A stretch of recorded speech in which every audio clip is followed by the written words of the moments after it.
नमस्कार साहिब। नमस्कार नमस्कार साहब, सुनाओ क्या हाल चाल है? मैं ठीक हूँ, आप कैसे हैं? बढ़िया बढ़िया। बहुत दिनों बाद आपकी मुलाकात हुई मेरे से। अरे आप ही नहीं मिलते, पता नहीं कहाँ पे बिजी रहते हैं। देखो, काम तो रहता ही है आदमी को, इंसान को हमेशा काम तो करता ही रहता आजकल है। कहाँ पे बच्चे क्या क्या कर रहे हैं? बच्चे 2 लड़कियां हैं, 2 बेटियां हैं। बहुत बढ़िया बहुत बढ़िया। सेंट्रल स्कूल में पढ़ती हैं, यहीं की कोसली में। कोसली में। हाँ, बहुत बढ़िया। वाइफ हाउस वाइफ है। बहुत बढ़िया बहुत। और आप क्या करते हैं आजकल? आजकल मैं शादी ब्याह में कॉफी मशीन चलाता हूँ। ये धंधा कहाँ से चूज किया आपने? क्यों, इसमें क्या है, कमाने में शर्म कैसी? कितना मिलता है? 2000 रुपये एक टाइम के? एक बुकिंग के? एक बुकिंग। एक सीजन में कितनी शादी होती हैं? शादियां तो काफ़ी होती हैं। अब लगातार काम करने से आदमी थक भी तो जाता है, तो कभी कभी रेस्ट भी मार देता हूँ बुकिंग पे। एक महीने में कितना आपको ये तो बुकिंग मिलता है? सावे के अनुसार है कि कितनी बुकिंग मिली मुझको। सावा तो एक महीने में 1 या 2 होते हैं। नहीं, ऐसा नहीं है। तो अभी कभी बोलते देश हो गए, कभी ये हो अभी गया, तो 4 तारीख को तो इस 4 तारीख को तो देव उठेंगे। अच्छा। देव उठनी गैस है, बहुत ज़्यादा डिमांड है। तो एक दिन आप कितनी जगह जाएंगे? एक दिन एक तो ही एक ही मैं हमेशा एक ही जगह जाता हूँ। सपोज करो एक सावा, उसमें 5 शादियां 10 शादियां हैं, हाँ। तो वो तो उसी सावे पे हो जाएंगी। नहीं, हाँ, वो शादियों तो उसी सावे पे, मैं तो एक ही जगह जा सकता हूँ, तो मैं एक ही जगह जाऊँगा। 5-6 दिन आराम वो अपना करो कहीं से एडजस्ट करे, मुझे क्या लेना उनसे। तो काफ़ी होंगी कोसली में ऐसी कॉफ़ी मशीन की। हाँ है, कई हैं चलाते। एक बुकिंग पे आपको 2000 रुपये मिलते 2000 रुपये मिलते हैं। हैं। उसमें खर्चा वर्चा तो नहीं आता होगा आपको? नहीं, खर्चा मालिक का होता है, मशीन मेरी होती है बस। घर से जाने का वहाँ तक का मेरा खुद का खर्चा होता है। वो आप खुद ले जाएंगे। हाँ। सपोज करो यहाँ से आपको 30 किलोमीटर जाना पड़ गया, जब मैं वो किराया मांग लूँगा उनसे। उनसे हाँ, क्योंकि मैं अपना ऑटो लेके जाऊँगा। लोकल में आप खुद लेके जाएंगे? हाँ, लोकल में मैं जैसे नज़दीक हो तो मैं स्वयं चला जाता हूँ। 5 किलोमीटर 10 किलोमीटर तक आप खुद लेके जाते हैं? बिल्कुल। लेकिन उसमें अपना खर्चा उसमें जोड़ के बताते होंगे ना अगले को? तो हाँ, अगर मैं 15 किलोमीटर दूर गया या 10 किलोमीटर दूर गया तो उसे खर्चा तो जोड़ के बताऊंगा, क्योंकि एक ऑटो मेरे को इतने रुपए में पड़ेगा, लाएगा ले जाएगा जब मुझे। तो वो तो बुकिंग पे चलेगा। और उसमें खर्चा और तो आप खाते नहीं होगे कुछ? नहीं। और इसके छोड़ के सपोज करो ऑफ सीजन में क्या करते हैं? ये शादी ब्याह का सीजन खत्म हो जाता है। हाँ। उसके बाद रेस्ट करता हूँ, घर में घूमता हूँ, रिश्तेदारी में जाता हूँ, भाइयों के पास चला जाता हूँ। 3 भाई बरेली में रहते हैं, एक भाई कलकत्ता में रहता है। अच्छा। एक भाई हेली मंडी पटौदी में रहता है, एक पंजाब में रहता है, और मैं यहाँ रहता हूँ। बहुत बढ़िया बहुत बढ़िया बहुत बढ़िया बताया आपने। और सपोज करो आपकी मिसेज हाउस वाइफ है, क्या घर का काम करती है और भी कुछ करती है? नहीं, घर का काम। पढ़ाई लिखाई का नहीं करती कुछ भी? पढ़ी हुई है, MA है फिलोसफी से। और कोई सिर्फ आपने हाउस वाइफ बना के छोड़ दिया उनको? हाँ बिल्कुल। क्यों? क्यों, क्या जरूरत है कमाने की जब मैं कमाता हूँ तो? नहीं कमाने की नहीं, हाँ। वो उसके पास नॉलेज है, उसको यूज करने दो उसको। किस चीज़ कहाँ पे जाएगी? क्या भाई वो उस सब्जेक्ट से उसने आप एक चीज बताइए, लेडीज को सिर्फ पढ़ना ही है और उसके बाद हाउस वाइफ बनना है, तो पढ़ना किस लिए? नहीं है, मैं कुछ नहीं कहता, मैं इस चीज़ के बारे में नहीं कह रहा। तो हैं? आप बोल रहे भैया हैं भाई, नहीं नहीं, मैं कमाता नहीं, हूँ। मैं तो कमाता हूँ, तो मेरे को क्या जरूरत है उसको भेजने की, देखिए, पढ़ाने की? उसके पास सपोज करो किसी का ज्ञान है, उसके पास को नॉलेज है, हाँ। क्या उसको शेयर नहीं कर सकती वो? कर सकती है शेयर, लेकिन उसको वो शेयर करने के लिए- जिस सब्जेक्ट से वो पढ़ी हुई है, यहाँ पे किसी भी स्कूल के अंदर वो सब्जेक्ट ही नहीं है। फिलोसफी सब्जेक्ट से नहीं पढ़ते हैं लोग, दर्शन से नहीं पढ़ते हैं। ओके, सपोज तो मैं कहाँ भेजूँ उसको? देखो, क्या एक ही काम है भाई, उसको स्कूल में एडजस्ट करना है, क्या यही काम बचा है पढ़े लिखे आदमी के लिए? नहीं स्कूल तो और भी कई जॉब है। तो वो क्यों नहीं करती? किस लिए, क्या जरूरत है? सपोज करो मान लो मेरी 2 बेटियां हैं। हाँ अब वो तो जॉब करने के लिए चली जाती है, इधर मैं काम पे चला आता हूँ। घर को कौन देखेगा? बिल्कुल ठीक है। घर ना मदर है ना फादर है, दोनों ऊपर चले गए। आप एक चीज बताइए, सपोज करो आप पेंशनर हैं, पेंशन लेते हैं और थोड़ा काम करके भी पैसा कमाते हैं। हाँ। सपोज करो आपके पास पेंशन नहीं होती और आपकी मिसेज के पास में नॉलेज है, हाँ। क्या उस टाइम पे वो उसको यूज नहीं करती? देखो, ये तो मैं बचपन से ही सोचता था कि अगर मैं पढ़ लिख के नौकरी नहीं लगूंगा अच्छा। तो आगे जिंदगी में गुजारा कैसे होगा। तो ये आपने अपने बारे में सोचा, बाकी हाँ। और जो आपके सराउंडिंग में जो आदमी है उनके बारे में नहीं सोचा आपने? भाई वो कैसे कमाते होंगे, उनका गुजारा कैसे चलता होगा? बड़ी मुश्किल से गुजारा चलता है, आज के जमाने में इतनी महंगाई है। क्या आज के ज़माने में कोई भूखा सोता है? नहीं, भूखा तो नहीं सोता, काम क्या करने वाला सभी- कभी भूखा क्या- नहीं सो क्या सकता। सभी आदमी चोरी चकेरी करके पैसा कमाते हैं? नहीं, तो मेहनत से कमाते हैं। क्या उनकी मिसेज काम नहीं करती? क्या उनकी मिसेज सिर्फ हाउस वाइफ है? करती है, तो करती है। कोई टीचर है, कोई लेक्चरर है, बड़ी बड़ी इंजीनियर है, साइंटिस्ट है। हिंदुस्तान के अंदर ये मिशन मून भेजा था तो उसका नाम भी मम रख के भेजा था। आपने बताया आपकी मैम साहब पढ़ी हुई हैं और आप बोलते हैं मैं तो उनको हाउस वाइफ बना के रखूंगा। हाँ, नहीं, नहीं, मैं ऐसा नहीं है, लेकिन मैं उसको जॉब करने के लिए भेजूँ तो कहाँ भेजूँ? कहीं कहीं तो आप सोचो कि मैं उसे फैक्ट्री में भेज दूँ, मैं नहीं भेजना चाहता फैक्ट्री के अंदर। अच्छा, आपको यूट्यूब के बारे में कितना ज्ञान है? यूट्यूब चैनल देख लेता हूँ, देखता हूँ। क्या मैडम को ज्ञान है यूट्यूब में? पैसा है? हाँ, मैडम को ज्ञान है, यूट्यूब कितना में पैसा पैसा है है। यूट्यूब में? बहुत पैसा है यूट्यूब में, कितना? करोड़ों, करोड़ों जितना रुपये। तुम कमा सको। तो क्या यूट्यूब पे काम नहीं? यदि उनके पास दर्शन शास्त्र है हाँ। फिलोसफी आप बता रहे हैं, तो क्या उसका अपना ज्ञान वो यूट्यूब पे शेयर नहीं कर सकती? कर सकती है। तो आप उनको बोलो यूट्यूब के बारे में। ठीक है, मैं आगे से बता दूंगा। आपने जो मेरे को आपने गाइड खुद ही किया है, बताया है हाँ। भाई यूट्यूब पे बहुत पैसा है। हाँ। देखिए मैं एक एग्जांपल दूंगा आपको, अंशु मौर्य को जानते हैं? बिल्कुल YouTube जानता हूँ, अंशु मौर्य की मैं कई वीडियो देखता हूँ। पे उनके पास में एक चैनल था 2.4 मिलियन का, ओके, जो डिलीट हो गया था। जो डिलीट हो गया था। उन्होंने उस चैनल से 2 करोड़ 2.5 करोड़ ऐसा कुछ पैसा कमाया, चैनल से कमाया। और वो बोलते हैं उनके पास में कुछ वेबसाइट वगैरह भी था, ब्लॉग्स होंगे, ब्लॉग्स चल रहे हैं आजकल, वेबसाइट वेबसाइट चलती है। हाँ। उन पे दोनों पे मिला के उसने 1 साल या 1.5 साल के अंदर 2.5 करोड़ रुपया कमा लिया। और वो पैसा उसने स्कूल में इन्वेस्ट कर दिया। अब वो स्कूल में जो पैसा इन्वेस्ट किया, लाइफ टाइम अर्निंग आएगी, नो डाउट, बिल्कुल आएगी। अभी वो काम धंधा यदि बंद भी कर देता है तो उसका स्कूल है, अल्टरनेट सोर्स ऑफ इनकम है उसके पास। ओके, वो पहले काम करते थे, कहीं जॉब करते थे, 25-30 हज़ार रुपये की नौकरी करते थे। उन्होंने सोचा भाई मैं अपना टाइम, उनके पास नॉलेज था, उन्होंने अपना नॉलेज यूट्यूब पे शेयर किया, और यूट्यूब पे शेयर करके उन्होंने काफ़ी पैसा कमाया। उससे एक स्कूल खड़ा कर दिया। क्या एक आदमी, आप एयरफोर्स में थे, क्या एक एयरफोर्स वाला 2.5 करोड़ रुपया इन्वेस्ट कर सकता है? नहीं, किसी भी हालत में नहीं कर सकता। क्यों? कहाँ से लाएगा वो इतना पैसा? कहाँ से लेके आएगा वो? उसे तनख्वाही तो मिलती है। तो इसका मतलब सोशल मीडिया पे पैसा है, सोशल मीडिया पे पैसा है, तो हमें काम करना चाहिए सोशल बिल्कुल मीडिया। करना चाहिए हमें। मैं आपको बताना चाहूँगा, मेरे पास में भी 5 यूट्यूब चैनल हैं। मैं देखता हूँ तो आपकी खबरें आती है, एक तो लोकल न्यूज हरियाणा है। बिल्कुल बिल्कुल, 500 चैनल मोनेटाइज है। हाँ अभी मैंने कम से कम 3 ब्लॉग मेरे पास में है, हाँ जिसमें एक ब्लॉग पे मेरा एडसेंस अप्रूवल है, हाँ 2 एडसेंस पे अभी वेटिंग में है। वेटिंग में हो सकता है उस पर अप्रूवल मिल मिल जाए। जाए। तो देखिए, अंशु मौर्य ने इतना पैसा कमाया। मैं आपसे पूछना चाहूँगा, आपको भी एक्सपीरियंस है थोड़ा बहुत, क्या व्यूज लेने से इनकम होती है? नहीं, तो इतना पैसा कैसे कमाया? देखो उसने ऐसे कर रखा हो, उसने अपनी एक टीम वर्क बना रखा हो, बिल्कुल टीम वर्क हो, उसके पास 150 आदमी काम करने वाले हो। क्यों? इतना पैसा था तो आदमी तनख्वाह भी दे सकता है। बिल्कुल बिल्कुल। हो सकता है उसने कुछ ऐसे ब्लॉग्स बना रखे हो जो लोगों को बांट रखे हो कि I will give you that much money, okay, तुम इस पे करो, इसको देखो, काम करो, इस पे तो इसको वो देखो। तो आपका देखिए, यूट्यूब पे सभी बड़े यूट्यूबर, अंशु मौर्य भी ये बताते हैं 4000 व्यू पे $1 बनता है। ठीक है, तो 4, आपने बोला 50 मेंबर्स होंगे, वो पूरे दिन भी चलाएं, तो सपोज करो एक आदमी 10 व्यू लेके आएगा, तो कितना, 50 का 500 भी हो गया, 500 भी तो $1 बनेगा, आधा भी नहीं बनेगा। जब 4000 पे $1 बनता है, तो 500 व्यू पे क्या $1 बनेगा? हो सकता है उसने कुछ कंप्यूटर सेंटर्स खोल रखे हो, उन कंप्यूटर सेंटर्स के ऊपर वो जैसे जैसे VPN वगैरह बीच बीच में वो ये जरूर बोलता है हमने कुछ टेढ़े तरीके से काम किया, टेढ़े तरीके से, उंगली टेढ़ी की। उंगली टेढ़ी की, हाँ, पैसा तो कमाने के लिए हमने हाँ, उंगली को टेढ़ा करना बिल्कुल पड़ा। किया जा सकता है। जैसे कि क्योंकि मान लो देखिए, आपका एक ब्लॉग है, बिल्कुल बिल्कुल, मान लो उसके पास ही एक ब्लॉग था, हाँ हाँ, उसके पास तो कई ब्लॉग थे, कई ब्लॉग थे, तो एक ब्लॉग था, मान लो एक ब्लॉग था, उसे कोई ट्रिक पता चल जाती है कि इस पे क्लिक करने से $, डॉलर्स मिलेंगे। एक्चुअली अभी इन्होंने अभी तक नहीं कहा इस चीज को, इतना पैसा कमा लिया, कभी भी यूट्यूब पे डिस्क्लोज नहीं किया। अब मैं क्या करता हूँ, मेरे पास 2.5 करोड़ रुपया आ तो गया। अब क्यों आता है ये? सुनिए, अभी टेक्निकल कौशल साहब हैं एक, वो भी टेक्निकल के बारे में नॉलेज रखते हैं उनका। हाँ, मैंने कुछ सुन के उनका अमेंडमेंट भी किया हुआ है। उन्होंने क्या बताया, अभी स्टार्ट किया यूट्यूब को मोनेटाइज करने का तरीका बताया। कैसे बताया? 1000 सब्सक्राइब चाहिए आपको और 4000 वॉच टाइम चाहिए। उसके लिए यदि आप या हम या कोई भी न्यू यूट्यूबर यदि ट्राई करता है, तो उसको 1 साल से ऊपर टाइम लगता है। किसी किसी का 6 महीने में ग्रो हो जाता है, मैं ये नहीं कहता, लेकिन मैक्सिमम यूट्यूबर्स का 1 साल का टाइम लगता है। बिल्कुल। तो 1 साल के लिए कौन मेहनत करेगा यदि एक पैसा भी नहीं आएगा? क्योंकि अभी आपका मोनेटाइज नहीं हुआ है, मोनेटाइज नहीं हुआ तो पैसा नहीं आएगा, नहीं आएगा, बिल्कुल नहीं आएगा। नंबर 1।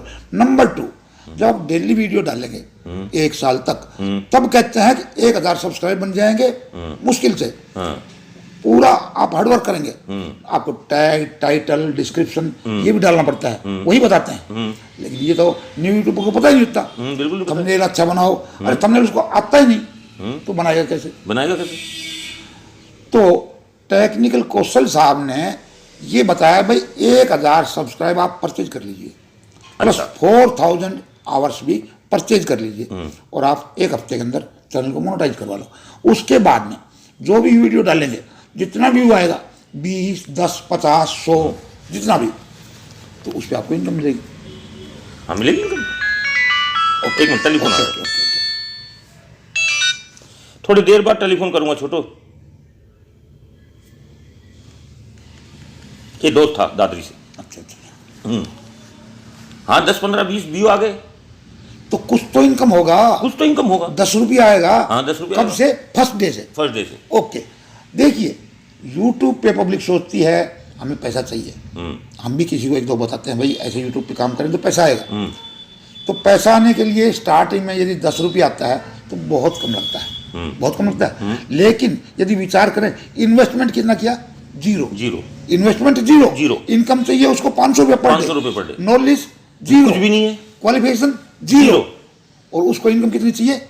पर डे का 500 रुपये कम से कम, वो भी यूट्यूब से। तब जाके वो वीडियो बनाएगा। ऐसा यूट्यूब को जरूरत है क्या? बहुत खिलाड़ी हैं यूट्यूब पे काम करने वाले। और क्या, ठीक है, वो कमाते भी हैं। आप देखिए कई ब्लॉग आपने देखे होंगे। एक मेरे को याद है, रिया ब्लॉग करके आया था, ठीक है। अच्छा। उसके 3 लाख सब्सक्राइबर हैं उसके। अच्छा। अच्छी इनकम है। क्या किया था? गरीब बच्चा है, लव मैरिज कर लिया, घर वालों ने निकाल दिया, इनकम का सोर्स खत्म। वो जाके कहीं पे मकान बनाया, उन्होंने अपना ब्लॉग स्टार्ट किया और उनका ब्लॉग स्टार्टिंग से ही चलना स्टार्ट हो गया। चल जाते हैं कई ब्लॉग, चल जाते हैं। यूट्यूब किसी को प्रमोट कर देता है। हाँ, किसी को प्रमोट कर देता है। तो अभी उसकी इनकम अच्छी है। उसने अपना बड़ा घर तो नहीं कह सकते, लेकिन छोटा सा घर अपने बनाया रहा है जिसमें रह सके। बीवी बच्चे को रखने के लिए उसने अपना एक घर बनाया है। और अभी कितने दिन की बातें हैं? 6 महीने की। अच्छा, 6 महीने की 6 महीने में उसने अपना घर बना लिया। चाहे उसने कच्चा बनाया या छोटा बनाया, कैसा बनाया, घर बना लिया रहने के लिए। क्योंकि लव मैरिज किया तो घर से तो अलग हो गया था वो, लड़की वालों से भी दोनों से अलग हो गया था।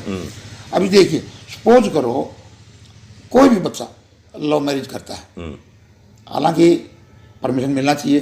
देखो बच्चे जवान होते हैं। मेरी भी बेटी है, कल ने वो भी बड़ी होगी, जैसे आपका लड़का है, कल ने वो भी बड़ा होगा। लेकिन ये तुम ये सोचो, ये हमारे हिंदू समाज के अंदर ये चलन नहीं है, लेकिन अब ये चलन हो चुका है कि लड़की अपनी मर्जी से, लड़का अपनी मर्जी से शादी कर लेते हैं। यहाँ पे आ गया है हिंदुस्तान में। हाँ, वेस्टर्न कल्चर। आप और हम एक गांव में रहते हैं। हाँ। आपका बच्चा कौन से स्कूल में पढ़ता है? सेंट्रल स्कूल के अंदर इंग्लिश पढ़ता है। हाँ। कि आपने इंग्लिश 6th में स्टार्ट किया था और बच्चा अभी पहली क्लास से इंग्लिश पढ़ता है। LKG UKG से भी उसको इंग्लिश। तो वेस्टर्न कल्चर आ गया। हमारी जो लैंग्वेज है, जो हमारी मातृभाषा है। यदि उसमें बच्चा लव मैरिज करता है तो पेरेंट्स को क्यों इसमें वो होता है? हालांकि उसने शादी करनी है, लड़के की भी शादी करना चाहेगा पेरेंट्स और अपने बच्चे की भी शादी करना चाहेगा। देखो, पेरेंट्स तो हर कोई यही चाहेगा कि जहां मैं चाहूं, जो मैं अच्छा ढूंढूं लड़का, उसके साथ इसकी शादी है। एक्सपीरियंस से बोलते हैं ना। देखो, आप भी तो जवान थे, आपकी भी तो अरेंज मैरिज हुई थी। ओके। आप अपनी लाइफ में खुश हैं, सेटल्ड हो। मान लो एक लड़का और एक लड़की शादी कर लेते हैं। ओके। हैं ना, वो माँ के घर रह सकते हैं ना बाप के घर। सुनते रहो। क्यों? उन्होंने माँ बाप का कहना तो माना नहीं। ओके। मान लो कल ने लड़के को कुछ हो जाता है, लड़की को कुछ हो जाता है। मान लो लड़का ये कह देता है, अब मैं तेरे साथ नहीं रहना चाहता, मैं तेरे से तलाक चाहता हूं। तो लड़की कहां जाएगी? क्योंकि वो अपने बाप के घर भी नहीं जा सकती है। क्योंकि बाप की भी तो कुछ नाक है। समाज में रहने के लिए मान सम्मान तो हर व्यक्ति का है। बिल्कुल। मान सम्मान के लिए तो हर व्यक्ति जीता है। तो जब उन्होंने लव मैरिज की है तो ये नौबत क्यों आएगी उनके साथ में कि वो उसको छोड़ना चाहेगा? अब मान लो लड़का भी कुछ नहीं करता है। ओके। लड़की भी कुछ नहीं करती है। लव मैरिज कर लेते हैं। चलो, लड़का फैक्ट्री में जाने लग जाता है। बिल्कुल ठीक। लड़की भी फैक्ट्री में काम करने लग जाती है। दोनों शाम को आते हैं रोटी वगैरह। देखिए, यदि दोनों लव मैरिज करते हैं तो इसका मतलब यह दोनों क्वालिफाइड है। ऐसा नहीं है। ऐसा नहीं, एजुकेशन है। नहीं, ऐसा नहीं है। तो क्या ऐसा नहीं है? गांव में जो आजकल तो सभी लड़के सभी लड़कियां पढ़ते हैं। मानता हूं पढ़ते हैं। मिडिल तो सभी के लिए कंपलसरी लेकिन तुम मिडिल का तो मान लेता हूं। पेरेंट्स को भी सजा मिलेगी जिसने बच्चे को एजुकेशन नहीं दिया। नहीं दी। तो इसका मतलब सही बच्चे एजुकेटेड है।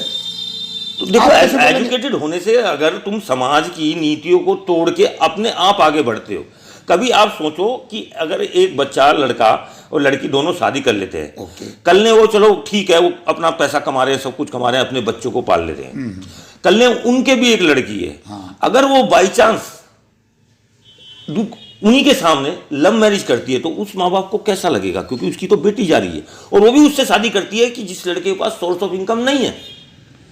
अब तुम कह दोगे वेस्टर्न कल्चर है, प्यार हो गया। नहीं, नहीं, देखो जीने का हक तो सभी को अपनी जी- अपनी लाइफ। अच्छा तुम ये बताओ, एक 18 साल की लड़की होगी, आजकल तो हिंदुस्तान के अंदर 21 साल कर दिया मान गया लिया है। हमने अनमैच्योर्ड है, मान लीजिए हमने मान लिया इस बात को, और लड़की अनमैच्योर्ड है, लड़का भी अनमैच्योर्ड है। Matured है। देखो ज्ञान प्राप्त कब होता है? जिस टाइम पे ठोकरें लगती है, जिस टाइम पे ठोकरें लगती ठोकरें हैं, क्यों लगती है? तो सोर्स ऑफ ज्ञान इनकम नहीं प्राप्त होता है। तो ही ज्ञान प्राप्त होगा। हाँ, तो अब तुम मान उनको लो। पता नहीं है, अब वो क्या सोचते हैं, अब हम तो पता नहीं कितना पैसा कमा देंगे। आपने एक उदाहरण दूंगा, एक बाप के यदि दो लड़के हैं, दोनों थोड़ा थोड़ा कमाते हैं, ठीक है, वो ये सोचते हैं कि हमारा पैसा तो पूरा घर पे खर्च हो रहा है। हाँ, उनकी जो मेम साहब आएगी, जो सेटल मैरिज की बात कर रहे हैं, हाँ। सेटल मैरिज में जो मेम साहब आएंगी, उनकी नई बीबी, वो क्या समझेगी, अगर मेरा हस्बैंड तो बहुत ज़्यादा कमाता है, यदि हम सेपरेट हो जाएं तो हम अपना अच्छे से गुजारा कर बहुत लेंगे। बढ़िया टाइप कर लेंगे, बिल्कुल। और वो उनसे पेरेंट्स से अलग हो जाते हैं। हाँ। देखिए, एक तो अलग वो हुआ था तो लव मैरिज किया था, एक अभी 2 साल पेरेंट्स के साथ में रह के, बीबी के साथ में, पेरेंट्स की बिना मर्जी के, वो कहता है मैं तो अलग हूँ। पेरेंट्स तो किसी को भी नहीं चाहिए मेरा बच्चा अलग हो, लेकिन फिर भी वो अलग हो हो जाता है। जाता है पेरेंट्स से। तो अलग तो उस टाइम भी हुआ ना, अभी क्या चीज, अभी उसको हक चाहिए, चलो अलग तो हुआ, अभी उसको पहले तुम अभी देखो, उसको प्रॉपर्टी का हक चाहिए। हाँ। अभी उसको प्रॉपर्टी का हक चाहिए, और लव मैरिज कर लिया, उसको प्रॉपर्टी नहीं देते उसको। ऐसे तो आजकल ऐसे लड़के लड़कियां हैं, वो जबरदस्ती मांग लेते हैं कोर्ट में जाके। उससे पहले क्या करते हैं ना, जैसे एक पेरेंट्स के पास में एक समय मिलता है, जिस टाइम पे लड़का और लड़की घर से जाते हैं छुप के शादी करने के लिए, ओके, इन दैट पीरियड, उस समय में पेरेंट्स क्या करते हैं, बच्चे को बेदखल कर देते हैं। ये बच्चा मेरा कहा बेदखल मानता नहीं मानता, है, इसको बेदखल मैं कर- अपने बेदखल जायदाद कर- से चल अचल संपत्ति से बेदखल करता हाँ, हूँ। बेदखल। अब कहाँ जाएगा भाई, कहाँ जाएगा? तो अब आप ये यदि सुनो, यदि यदि यदि इतना ही उस पेरेंट्स के अंदर दम है, तो वो जो 2 बच्चे हैं और दोनों अलग हो रहे हैं, उनको बेदखल कर दो। कर देना उनको चाहिए। नहीं करते, क्यों नहीं करते? करते ही नहीं। उनकी मर्जी है, और फिर वो दंड भी तो भोगते हैं इस चीज का। कौन? पेरेंट्स। पेरेंट्स कहाँ पे दंड भोगेंगे? कैसे नहीं? मान लो एक पेरेंट्स है जिसकी सोर्स ऑफ इनकम है नहीं कुछ भी, ओके, ठीक है, नहीं ठीक है, जैसे हरियाणा में पेंशन मिल जाती है, कई जगह पे पेंशन नहीं मिलती है। बिल्कुल। आप ये समझते हो ना इस चीज को? हाँ। कहीं आप यूपी में चले जाओ कि 2,500 रुपये मिलते हैं, 500 रुपये मिलते हैं। ओके, मान लो चलो, ये तो नरेंद्र मोदी साहब ने ये बहुत अच्छा कर रखा है कि गरीब लोगों के लिए आयुष्मान कार्ड की सेवा कर रखी है, कि मान लो बीमार हो जाता है, एक गरीब बच्चा है, गरीब बुढ़ा है, तो उसको इलाज मिल जाता है। पहले तो नहीं थी ये, पहले चलो। तो ये स्कीम नहीं थी। ओके। अब मान लो एक आदमी है और मान लो ये स्कीम नहीं है, और उसका बाप बीमार हो जाता है, उसको किसी ऑपरेशन कराने की जरूरत पड़ती है, 1.5-2 लाख, लड़के के पास तो है 1.5-2 लाख रुपए, लेकिन घरवाली बोलती है नहीं, हम तो उससे अलग हो गए, क्या जरूरत है? क्या उसका हक नहीं बनता कि उन्होंने मुझे जन्म दिया, छोटे से पाला पोसा बड़ा किया? देखिए, हम तो यही कहेंगे, यदि लड़की के पेरेंट्स यदि उसको सही सूझबूझ दें, तो ऐसी अपनी नौबत ही लड़की नहीं को, आएगी, नौबत ही नहीं अपनी आएगी, लड़की को नौबत ही नहीं आई। अगर ये कहें बेटा आज से तेरे माँ बाप वो हैं, हाँ। क्योंकि हमने आपकी शादी कर दी, अभी सेवा करना। असल में कहना तो यही हमारे चाहिए। पास में तो एक और आएगी, हाँ। हमारी लड़की जो आएगी वो हमारी बेटिया होगी, हम हाँ, तू वहां जा रही है, तू अब उस घर की है, ये घर की नहीं है। तेरे को सास ससुर माँ बाप लेकिन सबको देखना होगा। लोकल में एक रिवाज बना हुआ है, लड़की को शादी करते समय पेरेंट्स ये कहते हैं चिंता मत कर, हम खड़े हैं। हम खड़े हैं। तो जब तो देखो कितने नाच, उनको नाच गाल देंगे, तेरे ससुर ससुर तुम ये देख जेल दिखा देंगे। जब तो देख लो कितने केस हैं इस समय। ऐसा नहीं करना कितने चाहिए। केस पेरेंट्स हैं को, लड़की के हाँ, पेरेंट्स लड़की के पेरेंट्स को कितने केस हैं इस चीज के बारे में। तुम आप रेवाड़ी में जाके देखिए, आप दिल्ली में ही जाके देखिए, कितने केस हैं। ये केस इतने ज्यादा क्यों आने लग रहे हैं? यही कारण है, इसलिए आ रहे हैं। चलो, आपने अब बहुत मान लो एक लड़का आर्मी के अंदर है, वो दांव का मारा खा रहा है, बाप उसकी शादी कर देता है, बेचारा दूर रहता है, दूर रहता है। लेकिन लड़की के बाप ने तो ये लड़की को कह के बोला तू चिंता मत करियो, हम हैं, हम बैठे हैं। बिल्कुल बिल्कुल। वो घर का काम नहीं करती है, सास ससुर को तंग करती है, देवर को देरानी होती है उनको तंग करती है। इतनी नई लड़कियां होती हैं, देखो वहां पे अपने घर पे अलग तरह से काम करना पड़ता है, यहाँ पे लड़के वाले जिम्मेदारी। शादी क्या है? शादी एक जिम्मेदारी है। आप ये तो मानते हो शादी एक जिम्मेदारी? बिल्कुल। समाज में रहते हैं, हाँ। समाज में हर किस्म का तबका रहता है और हर सोच का तबका रहता है। बिल्कुल बिल्कुल। लेकिन अपनी मानसिकता भी तो ठीक करके रखनी चाहिए। ओके। अब जैसे मैं लड़की का बाप हूँ, 2 लड़कियां, मैं कल मैं उनकी शादी भी करूंगा, बिल्कुल। मैं ये तो उसको ये थोड़ी ना कह के भेजूंगा, मैं तो उसको हाथ जोड़ के कहूंगा बेटी तू मेरे घर से विदा। बिल्कुल बिल्कुल। अपने दिमाग से दुरुस्त होके वहां पे रहियो। सब कुछ करना पड़ता है, काम धंधा भी करना पड़ता है, कल ने तू नौकरी भी लग सकती है, कुछ भी कर सकता है, क्योंकि पढ़ा लिखा दूंगा। लेकिन मैं तेरे से हाथ जोड़ के विनती करता हूं कि तू झगड़ा करके कभी मत आइयो मेरे घर में। गांव समाज में फिर भी इतना वो नहीं है जितना शहरों में ज़्यादा है। शहरों में क्या है, सपोज करो एक बुजुर्ग आदमी हुक्का बीड़ी का आदि है, गांव में चल जाता है, उसका अलग से एक बैठक बना देते हैं, वहाँ पे वो पी लेता है। शहर में कहाँ पिएगा, तो उसको क्या होता है, नए जो बच्चे होते हैं उनको भाई बीड़ी कई नहीं पीते हैं, नहीं पीते, लेडीज तो बहुत कम पीते हैं, लेकिन आजकल तो शहर में पीना स्टार्ट कर दिया। लेकिन सपोज करो शहर में एक वो लड़की है और वो बीड़ी वगैरह तो पीते नहीं, भाई कम पीते हैं, तो उसको स्मेल आएगी, तो क्या बोलेगी, ये तो पिताजी हमारा बीड़ी पीता है, मेरे को स्मेल आती है, स्मेल आती है, बच्चों पे क्या असर पड़ेगा, तब बूढ़ा कहाँ जाए शहर वाला। भाई ये बात तो है, बूढ़ा कहाँ जाए, और बूढ़ा छोड़ नहीं सकता क्योंकि आदी है। आदि है। तो इसका समाधान क्या होगा? इसका समाधान यही है, आपस में झगड़े होंगे, बुड्ढे को कुछ कहेगी, अलग हो, कैसे भी अलग इस पे हम इसी टॉपिक पे हम अगले वीडियो में बात करेंगे। ठीक है, ओके, बिल्कुल, थैंक यू, बहुत बहुत धन्यवाद आपका। धन्यवाद।